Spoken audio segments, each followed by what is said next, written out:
Okay, you guys. This part right here is just for 6th hour. The rest of you have already written this down, and so you can fast forward a little bit until I start with chapter 45 stuff. But for 6th hour, what we need is I need you on the back of your chapter 11 notes. There's a blank sheet of paper, and you need to write this information about this process called apoptosis.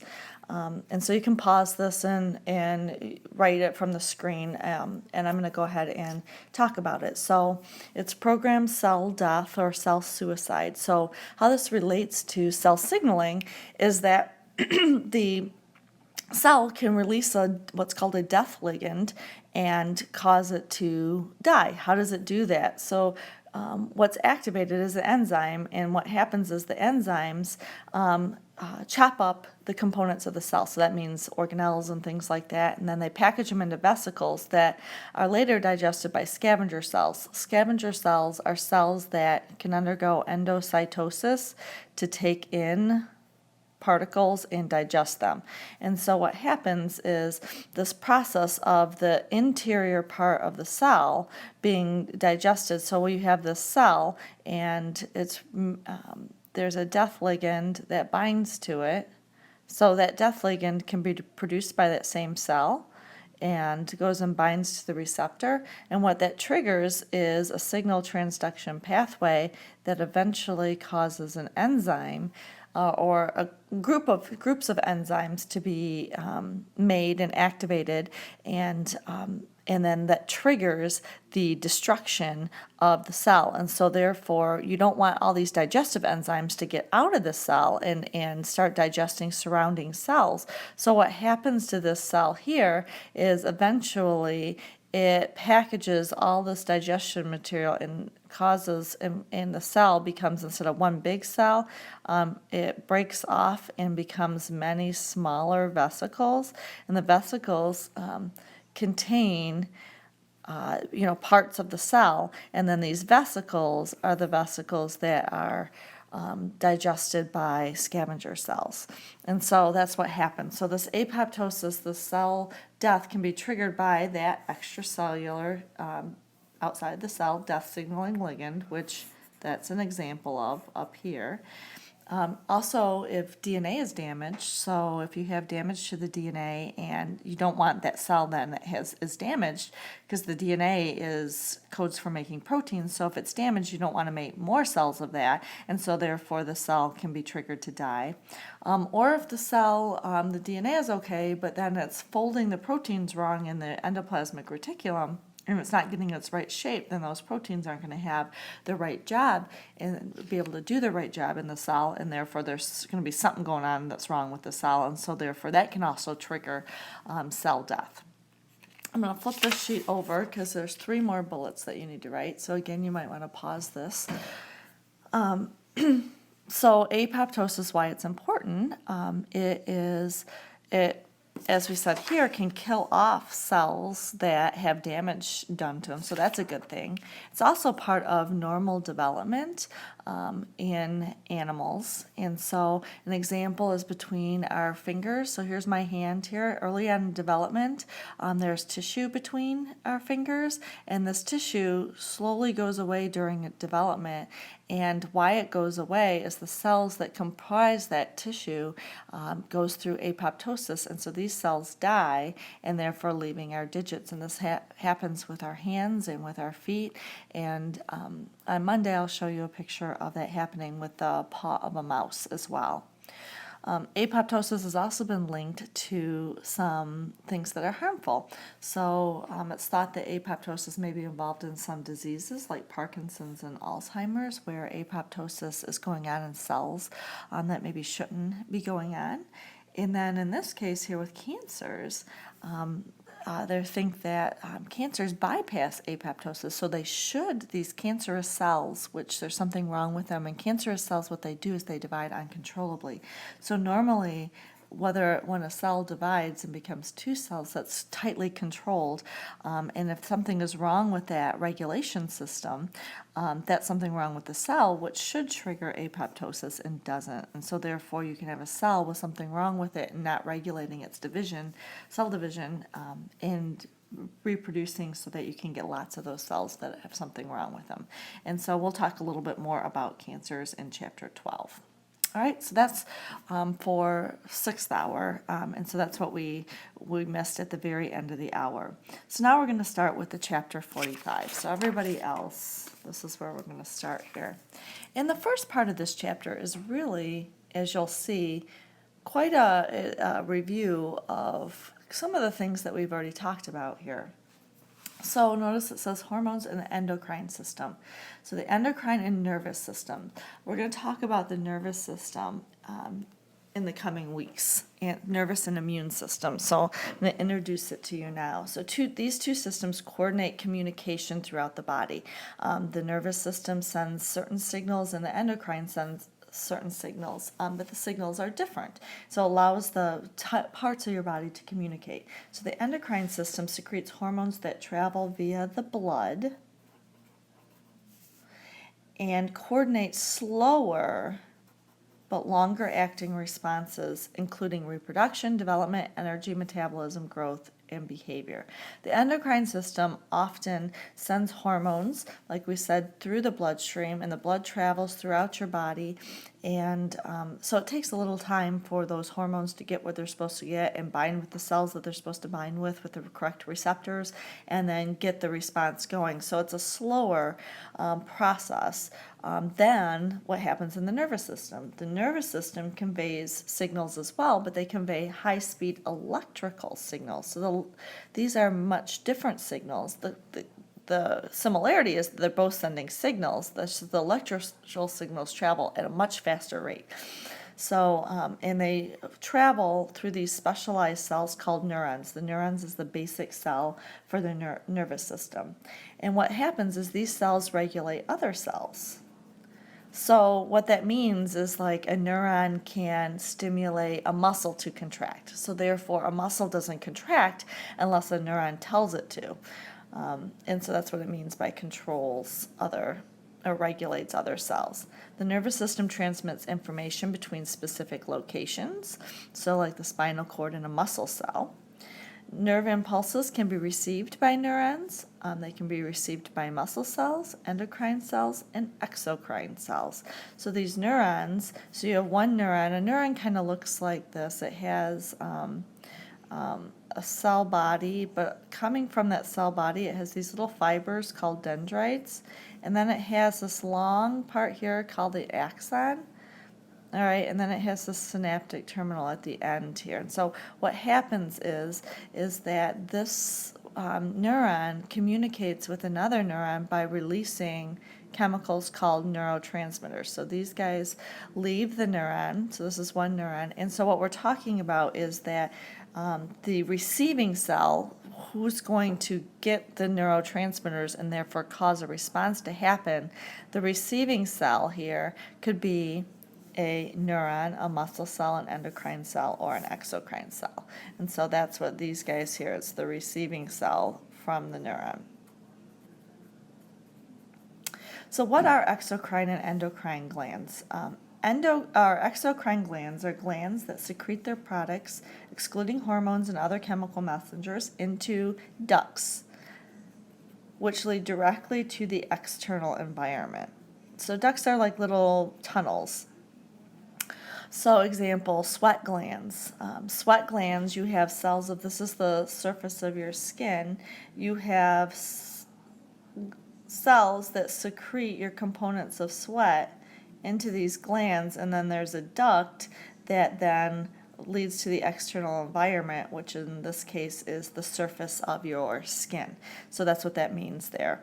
Mammary glands, so in the breast tissue of mammals, there are glands that cells that produce milk, and then they go into the glands and through the ducts and then leave the body and can go into the mouths of babies. Salivary glands in your mouth.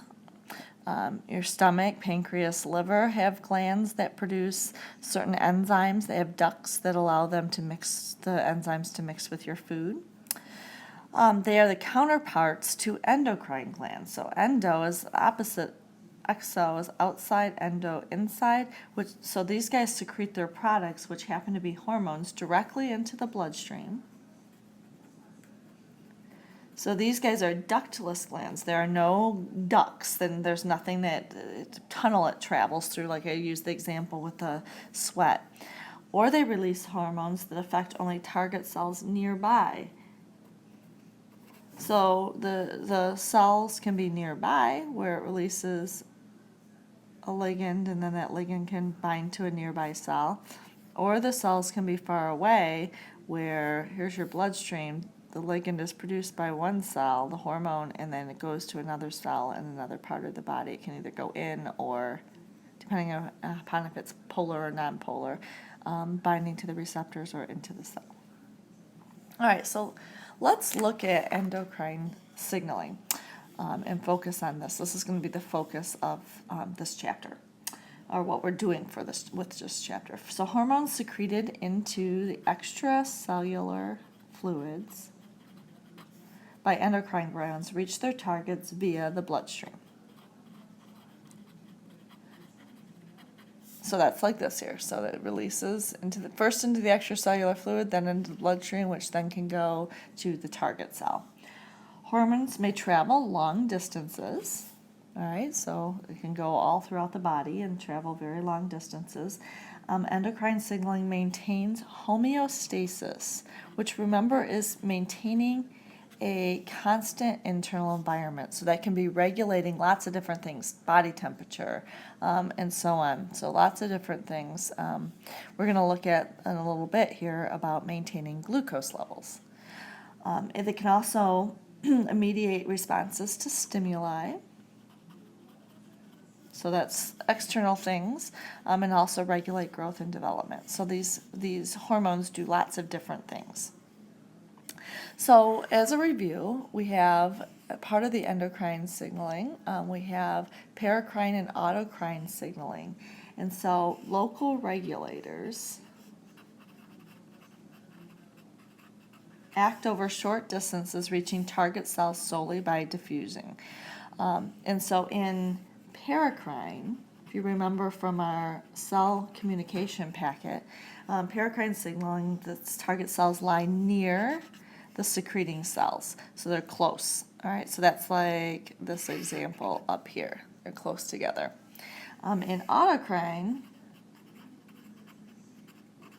the target cell is also the secreting cell, so it is communicating with itself. So here it produces the ligand and then communicates with itself, autocrine. And those are both types of endocrine signaling.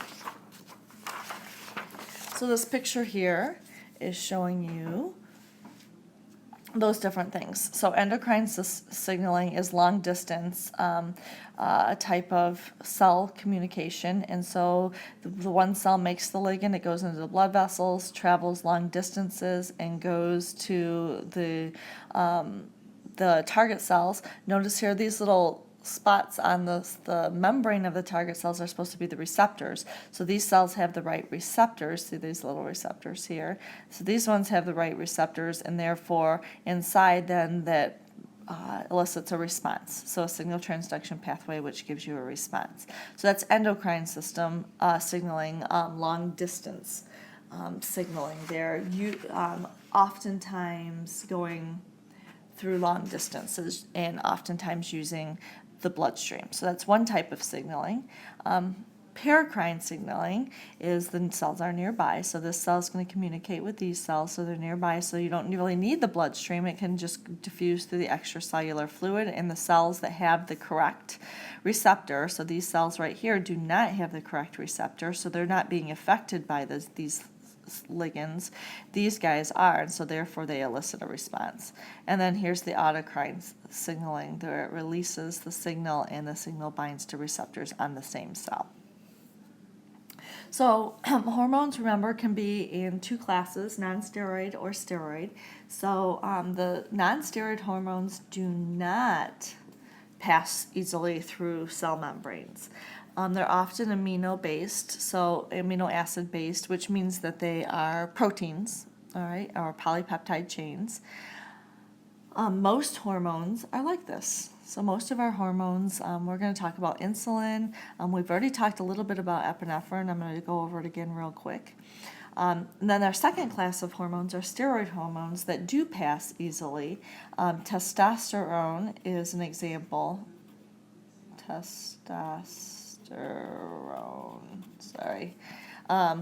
And estrogen are examples of that. So they don't pass through the cell they do pass through the cell membranes. They don't need a receptor as part of the membrane. So remember, these guys go into the cell, and that's where the receptor will be.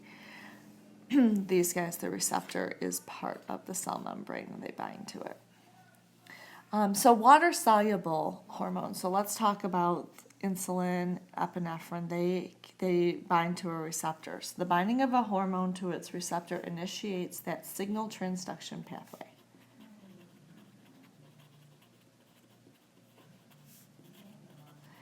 And this leads to a response in the cytoplasm or enzyme activation. So it activates an enzyme that has already been made, or it can have a change in gene expression. So it can activate, I'm going to put here, activate a transcription factor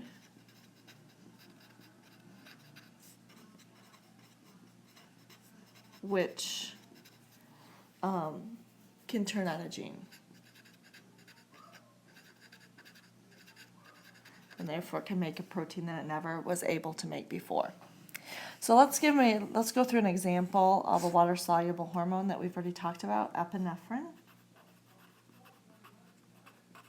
It's multiple effects on the body's response to short-term stress.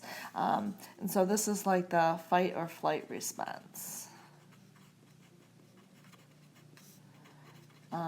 where the body, you're in a stressful situation and you need to very quickly either fight the situation or flee, or flight means to run away. And so either way, you need some energy. How do you get energy? You need glucose to go through cellular respiration to make ATP. All right, so what happens is in this short-term stressful situation, epinephrine is released. This is a hormone. What it does is binds to receptors on different cells and on the plasma membrane of, and I'm going to use the example of liver cells. But it has multiple effects. We talked yesterday about a different effect that it has, epinephrine has on liver and heart cells. So therefore it has some different varying effects. So when it binds to the liver cells, what the response is this triggers the release of messenger molecules that activate enzymes. So on the liver cell, epinephrine binds, goes through a trigger signal transduction pathway, activating the enzyme that's going to digest and break down glycogen. And so what happens is it activates enzymes and results ultimately in the release of glucose into the bloodstream, which I'm going to put in parentheses here, can be used in CR, which is cellular respiration, for ATP production. So therefore, what does this mean? You get this glucose released and you can get energy. And why do you need energy? Because you're in this short-term stressful situation, and so therefore need some glucose for energy. So that's how that works. And so this next picture, this just builds on it. This is the whole picture here, so I'm going to focus on this. This is figure 45.7. in our textbook. So here, relating to chapter 11, here's your G protein linked receptor. Here's your epinephrine binding to it. This changes shape, which then activates the G protein, which then activates the enzyme adenylyl cyclase. What does this enzyme do? It catalyzes the reaction of converting ATP to cyclic AMP. So now you have cyclic AMP as your second messenger, and that activates. So this is made, this activates, second messenger activates the protein kinase A, which then goes through a signal phosphorylation cascade and eventually has two responses: the promotion of glycogen breakdown. So what is glycogen? Remember, it's a chain of glucose molecules. Connected there, connected, dot, dot, dot, dot, dot, dot. All these glucose molecules. So when it breaks down, you just have glucose. And this glucose, they're not connected together, can be used for cellular respiration for energy. And so that's your response, the glycogen breakdown. Where does glycogen stored? In your liver cells. So that's where it's happening. So back over here, when we said that epinephrine is going to bind to receptors on the liver cell, all right, that's this right here is your liver cell. And so here's epinephrine binding to it. So this is the membrane of it, and this is inside of it. So you get glucose, and then where does the glucose go? It's gonna be transported out of the liver cell and into the bloodstream. So out of the liver cell, here's the liver cell, here's the rest of this. The membrane here. So it goes into the blood and it goes to the different cells of the body to be used for energy. All right.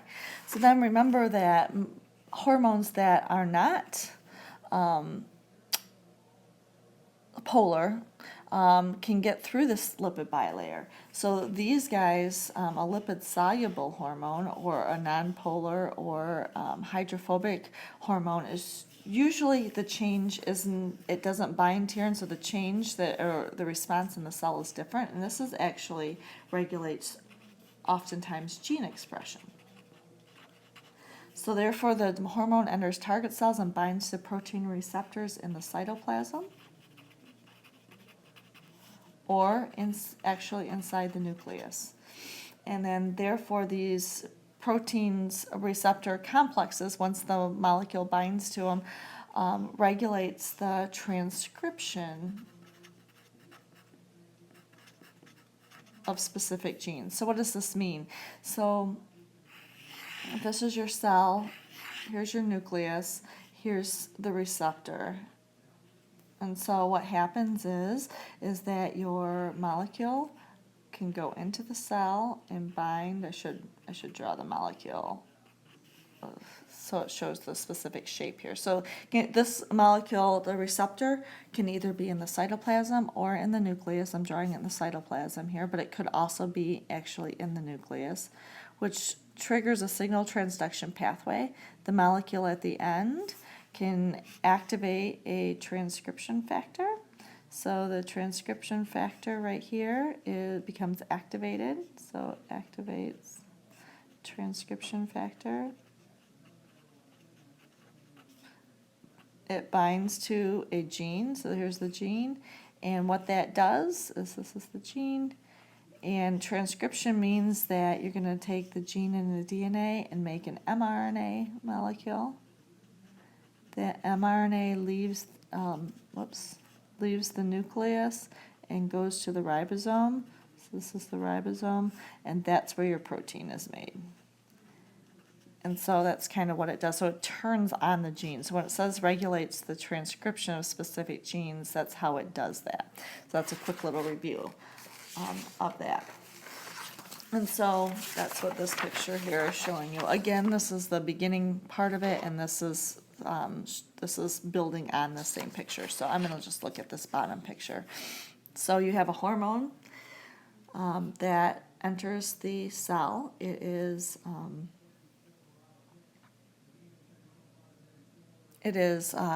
lipid soluble, and so can get through the lipid bilayer. So it comes in, here's its receptor, there's the hormone receptor complex, it enters the nucleus. Sometimes that can directly bind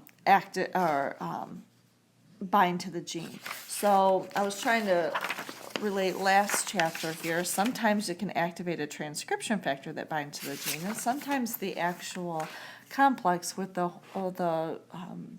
hormone bound to it can actually bind to the gene. So then from the gene, so here's the, let's say here's the gene, you make an mRNA from that gene. So this is a gene, and then that mRNA goes to these guys here, which are your ribosomes, and make sure this is your, right here, your polypeptide. So that's what it means by regulating transcription. So this part, the making of the mRNA, would never happen without your hormone. And so then you'd never get this particular polypeptide. Okay, so as we talked about, hormones can have multiple effects. So the same hormone may have different effects on target cells that have different receptors or different signal transduction pathways.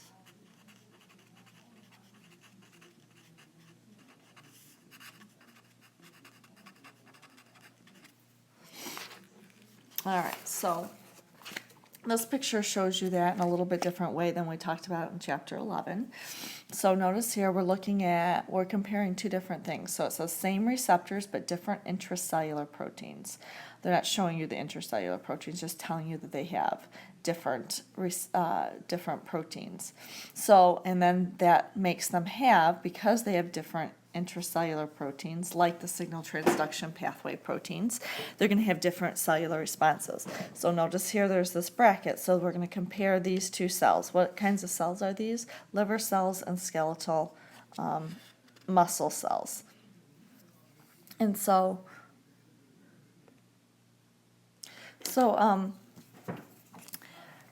if we look here, these two cells are the liver cells and the skeletal muscle surrounding a blood vessel. So there are muscles surrounding blood vessels, and so and it helps the vessel to constrict, which means the diameter gets smaller. So from like this to smaller like this, or dilates, which means the diameter gets bigger. And so, so what happens here is, notice that here's the B receptor. They call a beta receptor, and there's epinephrine, and so it's the same ligand, same receptor, they bind to it. But what happens inside is that triggers this, since they have different intracellular proteins, you have a different signal transduction pathway, which leads to a different response. And so inside here has a different signal transduction pathway, which leads to a different response. So what is the response? So here, the response is the glycogen breaks down, this is in the liver cell, and glucose is released from the cell. That's just like we just talked about just a little bit ago about what epinephrine does in the liver cell. So this is the response here, and that's a different response than here. So here the response, even though we have the same receptor, the vessel dilates. So this is the response here.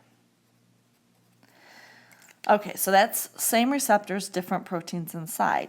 Next thing is different receptors, which then lead to different cellular responses. So here we have, again, epinephrine is the same. We're looking at now the skeletal muscle around the blood vessel and your intestinal blood vessels. So what does that mean? Blood vessels around the intestines, small intestine, and so on. So they have different receptors here. Notice here it says alpha receptor. So they have a slightly different shape, but what's similar about the shape? The active site there, the spot that the epinephrine is going to bind to. But the receptors are different, which then triggers ultimately different responses. And so here we have, this is the response, is in this case here, the vessel constricts. And so therefore we have a constriction there. And so just showing you the two different things, different intracellular receptors and different receptors. All right, so looking at the pathway of hormones, simple hormone pathways. Pathways are released from an endocrine cell, travel through the blood or bloodstream, and interact with specific receptors within a target cell to cause a physiological response. So I'm going to give you an example. For example, the release of acidic contents from the stomach into this right here is the beginning of the small intestine.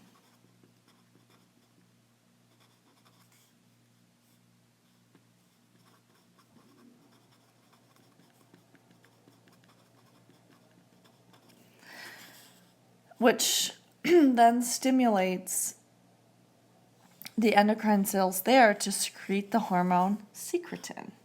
This causes the target cells in the pancreas, which is a gland that's kind of located behind the stomach, and what that's going to do is raise the pH in the small intestine. So let's give an example of, just to give you a picture.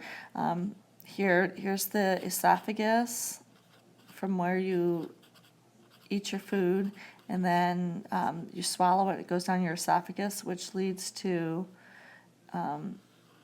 your stomach. So here's your stomach.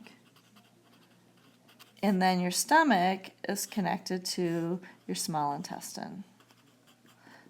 And so where is the pancreas? So then the pancreas is back over here. Let me pick another color here. Pancreas is I'm going to kind of show it sticking out here, but the pancreas has a small tunnel, a duct, that leads from the pancreas to the beginning of the small intestine.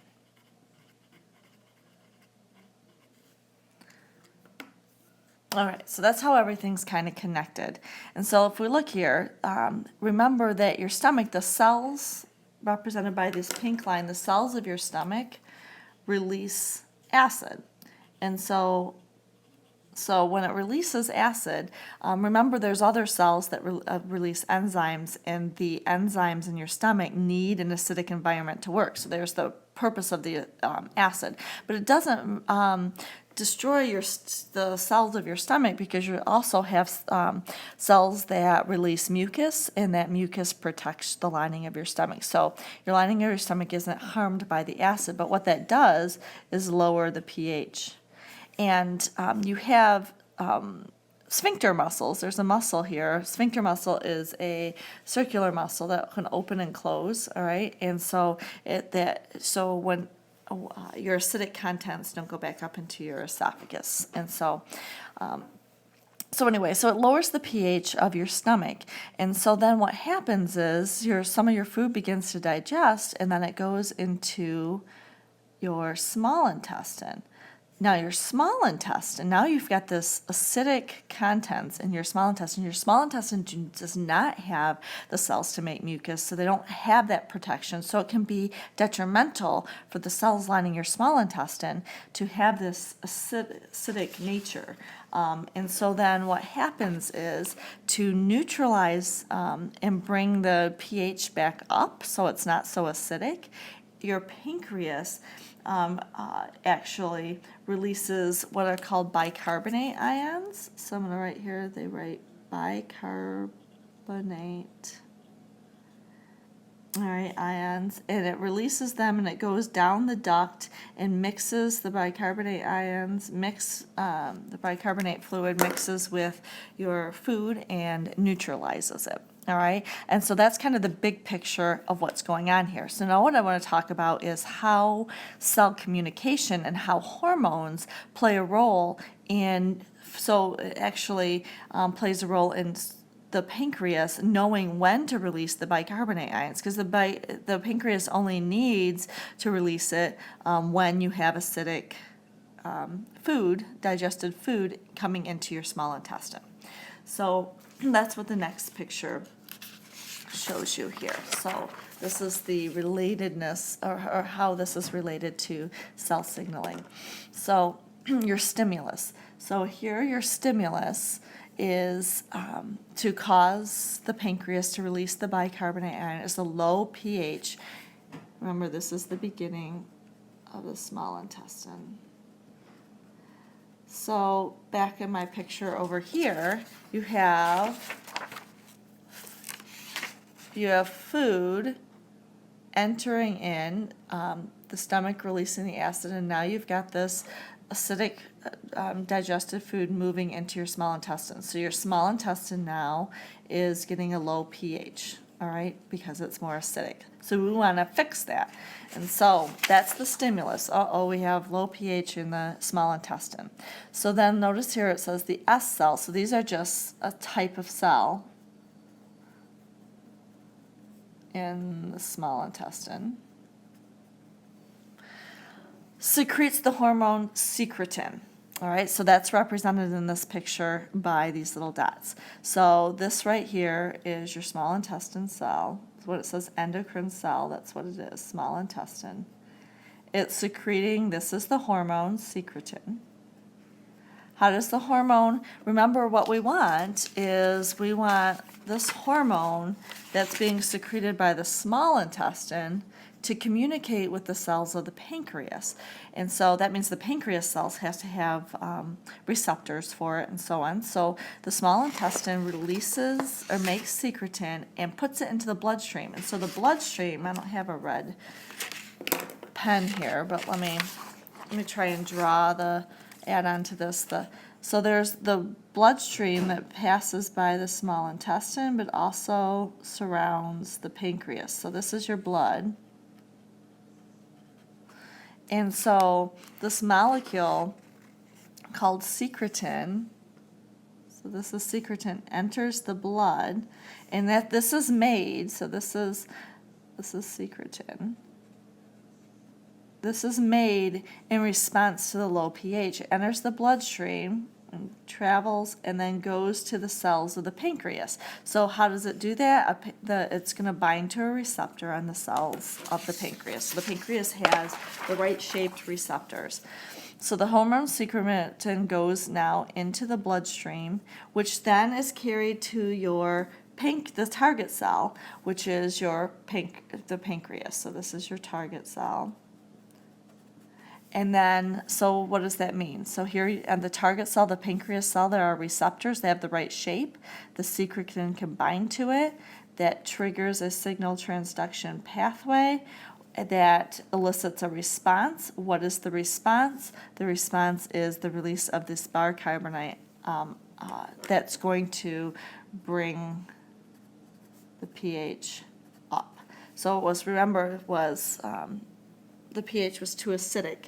And so this bicarbonate ion, so the secretin goes into the bloodstream, communicates with the pancreas. The pancreas now makes bicarbonate ion and secretes it through this duct now to the small intestine, and the small intestine is going to decrease in pH because the bicarbonate ion will increase the pH, bring it and make it less acidic and more neutral, which is what it should be. All right, it actually makes it a little bit basic, actually. All right, so that's how that works. And so now notice here that your end response, eventually when the pH is brought back up, you want to stop this from happening. So you don't want to keep on bringing the pH up and up and up till it gets very, very basic, like a pH of 14. So therefore, when the pH is brought back up, that response actually will inhibit your initial stimulus because now you won't have a low pH in the small intestine. And so then that inhibits this process here. That's called negative feedback. So that's what this next little bit is. Feedback regulation. A negative feedback loop inhibits a response by reducing the initial stimulus, thus preventing excessive pathway activity. So that's what this is showing you here. So it reduces once you get the response, it reduces the initial stimulus, which means you're going to have less of that response until, of course, you have, in this case here, new food coming into the small intestine that lowers the pH again, and that'll stimulate it again, and so on and so forth. And so that's a negative feedback loop. This is what one of your packets for homework is about. When it says feedback mechanisms, negative feedback is one of those. Another type of feedback loop is positive feedback. Positive feedback reinforces a stimulus to produce an even greater response. And so when would you want the response, you want the stimulus to keep going and to get a greater response? So an example is in mammals, oxytocin, this is a hormone,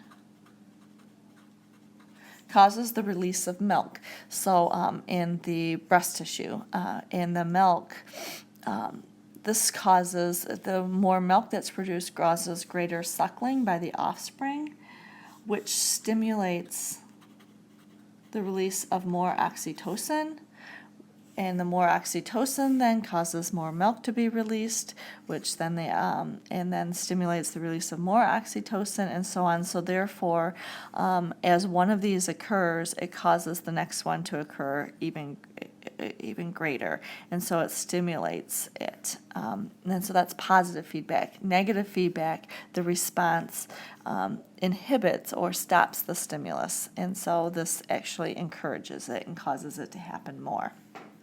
And so that's what your feedback mechanism packet is about. It gives some examples of positive and negative feedback. And then the second packet is specifically about two different hormones that control blood glucose levels in our blood. So these are two hormones that I want you to know about. They are insulin and glucagon. So insulin decreases blood glucose levels, and glucagon increases blood glucose. And they are antagonistic hormones, which means that they have opposite effects. So the gland that makes these and releases these is the pancreas. The pancreas has clusters of endocrine cells called pancreatic islets. There's two different kinds. There's alpha cells that produce glucagon, and there's beta cells that produce insulin. So let's look at the next picture to see how these two hormones regulate blood glucose levels. So here we have in the center, here's our homeostasis. This is our blood glucose level, and this is normal. So this is the concentration that's normal, between 70 and 110 milligrams. So that's a range. So it's normal for some people may be 80, and normal for another person might be 90. It's a range, but in that rough range is where we want to keep it. So what happens is sometimes our blood glucose levels get higher than that range, and sometimes they get lower. And so what happens is our pancreas helps to control that. So let's look at the first situation. So notice here this arrow here. So the stimulus is what happens if your blood glucose levels rise. So when would a blood glucose levels rise? This is after you eat a carbohydrate-rich meal. So you just ate a bunch of pasta. Pasta is made out of starch. Starch is chains of glucose. When you digest it, you break down the chains of glucose into individual glucose molecules, which enter your bloodstream, and now you've got what we call high blood sugar levels. So that's what it means. So in layman's terms, some people might say or talk about high blood sugar levels. So what does that do? That's the stimulus. So what does that stimulate? That stimulates the beta cells of the pancreas to release insulin into the blood. So insulin is now in your bloodstream and can go to all the cells of your body. And the thing about insulin is that it's needed for cells to take in glucose. So without insulin, a cell can have glucose on the outside and can't get into it. The glucose can't get into it. And so that's the importance of this hormone, insulin. So it goes into the bloodstream, so it's now in the blood, getting carried to all the body cells. And when it binds to your body cells, it helps your body cells to take up more glucose. So therefore, that's taking glucose out of the blood, and so therefore the blood glucose levels are going to start to decline and go back to normal. The second pathway, so that's the first thing, is your body cells. The second thing is that your liver cells start to take up glucose. And remember, it stores it as glycogen. So it cooks the glucose together. And so this is your storage of glucose until you need it for later use. And so both of these processes take glucose out of the blood, and therefore the blood glucose levels decline, and you go back to your homeostasis level. So insulin's very important. On the flip side, what happens if your blood glucose levels goes below normal? So in this case, here's the stimulus is blood glucose level falls. So they have low sugar levels in your blood. For instance, after skipping a meal, so you don't have as much sugar floating in your blood. So therefore, what your body does is try to bring that sugar level up in your blood. And how does it do that? Well, first of all, that stimulus stimulate your alpha cells of the pancreas to release glucagon. So this is another hormone into the blood. So glucagon is now in the blood and can go to all the different cells of your body. And where it goes is the place where you store your glucose, which is in the liver. So this glucagon stimulates your liver to break down glycogen. So remember, glycogen, when we break it down, it was chains of glucoses. And then what happens is we break these bonds between the glucose levels, or glucose molecules, and now you have individual glucose molecules that can now go into your blood, and therefore your blood glucose levels rise, and it brings your blood glucose levels back to normal. And so this kind of figure 8 here keeps on happening to keep your blood glucose levels where they're supposed to be. So those are antagonistic hormones. So glucagon, what are you going to write? Increases or decreases blood glucose levels? You should have it increases. And how does it do that? By there's 2 different ways. Stimulating conversion of blank to glucose in the liver. So you might want to pause this and see if you can fill in the blanks of these 2 here. Just play that little game here, see if you can do that, fill in all the blanks of just these 2 bullets here. So pause that right now. I'm going to continue to go on. Stimulating conversion of, and you should have, hopefully you got glycogen to glucose in the liver. You probably had trouble with this one, stimulating the breakdown of blank and blank into glucose. Remember when we talked about cellular respiration, we can actually convert fat and proteins into glucose, and they can enter into the cellular respiration process. Insulin also, then, you should have reduces or lowers the blood glucose levels by, it can promote, what can it promote? The cellular uptake of glucose. So it can take, so glucose can start to go into the cells. It slowing glycogen breakdown in the liver. So glycogen breakdown doesn't happen. So you're not defeating your purpose of having the body cells over here, having the body cells take up the glucose. And then it promotes fat storage, not the breakdown.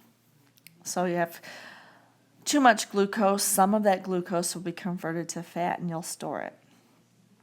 All right, and so that is our 2 hormones, and I just want to spend just a minute and talk about when this system that we just talked about is disrupted. And so we have a couple of different kind of disease, or one disease that I want you to know, diabetes mellitus, or sometimes just called diabetes. It's probably the best known endocrine disorder. It's caused by a deficiency of insulin or a decreased response to insulin. So remember, what does insulin do? Insulin over here helps the cells of your body to take up glucose and bring your sugar levels back to normal. And so in this case here, if you don't have insulin or your insulin's not working up to par, you're going to have high blood sugar levels because remember, insulin is needed to get the glucose into your cells, so that means the glucose will stay in your blood, and you'll have high blood sugar levels, which means then your cells aren't getting enough glucose. All right, is basically what's happening. So it's marked by elevated blood glucose levels. So there's 2 different kinds of diabetes, type 1 and type 2. Type 1 is insulin dependent. Sometimes they call it juvenile diabetes because oftentimes it hits individuals when they're young. And so type 1 diabetes is insulin dependent. It's actually an autoimmune disorder.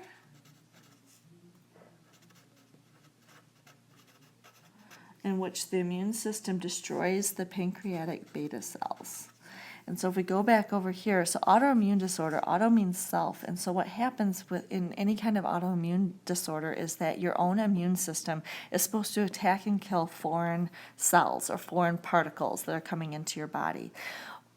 when something goes awry and your immune system attacks its own cells, that's called an autoimmune disorder. And so what happens is people with type 1 diabetes, something triggered their immune system to attack and destroy the beta cells of the pancreas. So going back up here, here's your beta cells of your pancreas, and they're supposed to release insulin so that you can control your blood sugar levels and take glucose out of the blood, and your cells can use it. So if in type 1, these beta cells are all completely destroyed, then they don't make any insulin, and therefore their cells of their body can never get glucose, which means that they'll starve. And so therefore people with type 1 diabetes are insulin dependent, which means that they have to take shots of insulin every single time that they eat to mimic what their cells would do, so that when you eat and you get your glucose in your blood, you manually give yourself insulin so that your body cells can take up the glucose and use it for cellular respiration. So that's type 1. Type 2 is often non-insulin dependent. Sometimes eventually maybe the people have to eventually take insulin, but most people that's not the case. So what happens is it involves insulin deficiency, which means they don't have enough insulin, so they have reduced responses to in the target cells due to a change in the insulin receptors. So in the insulin receptor in the cell here, this insulin is supposed to bind to it. If you have a change in the receptors, then it doesn't matter if it's hard to get the insulin to work because the receptors have changed. In type 2 diabetes, like I said, most people don't have to take insulin shots. Sometimes there's some medications that they can be used to help to regulate the blood glucose levels.